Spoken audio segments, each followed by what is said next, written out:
हरियाणा ने निवेशकों के लिए अनुकूल माहौल बनाने की दिशा में एक और कदम बढ़ाया है। राज्य सरकार ने अपने विनियमन मुक्ति अभियान के तहत 9 प्रमुख सुधार लागू कर दिए, जबकि 13 अन्य सुधारों को तेजी से क्रियान्वित किया जा रहा है।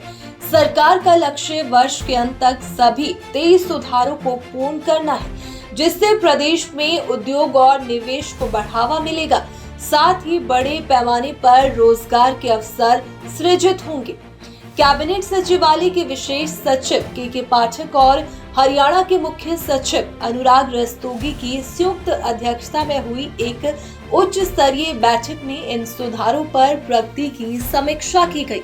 बैठक में नगर एवं ग्राम आयोजना, श्रम, उद्योग एवं वाणिज्य तथा हरियाणा राज्य प्रदूषण नियंत्रण बोर्ड के वरिष्ठ अधिकारियों ने प्रस्तुतियां दी। विशेष सचिव के पाठक ने अनुपालन बोझ कम करने, प्रक्रियाओं को सरल बनाने और शासन में डिजिटल पारदर्शिता को बढ़ावा देने संबंधी सुधारों को लागू करने के लिए हरियाणा के प्रयासों की सराहना की। नगर एवं ग्राम आयोजना विभाग ने मिश्रित उपयोग विकास की अनुमति देते हुए जोनिंग को अधिक लचीला बनाया है। इससे एक ही जोन में आवासीय, वाणिज्यिक और औद्योगिक गतिविधियां संचालित की जा सकेंगी।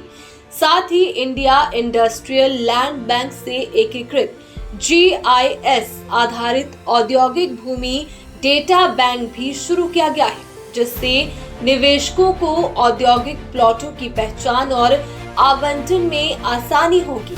भूमि उपयोग परिवर्तन प्रक्रिया को सरल बनाते हुए आवश्यक दस्तावेजों की संख्या 19 से घटाकर केवल 3 कर दी गई है। अब इसके लिए स्वामित्व प्रमाण, परियोजना रिपोर्ट और क्षतिपूर्ति ब्रांड की ही आवश्यकता होगी।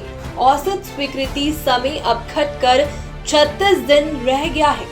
ग्रामीण उद्योगों के लिए न्यूनतम सड़क चौड़ाई को घटाकर 20 फुट करने का प्रस्ताव विचाराधीन है।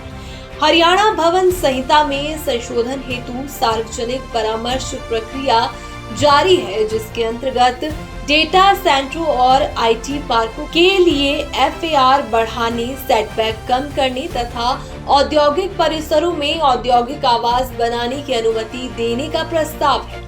श्रम विभाग ने कई प्रगतिशील सुधार लागू किए हैं, जिनका उद्देश्य श्रमिकों को सशक्त बनाना और उद्योगों को परिचालन संबंधी अधिक स्वतंत्रता प्रदान करना है।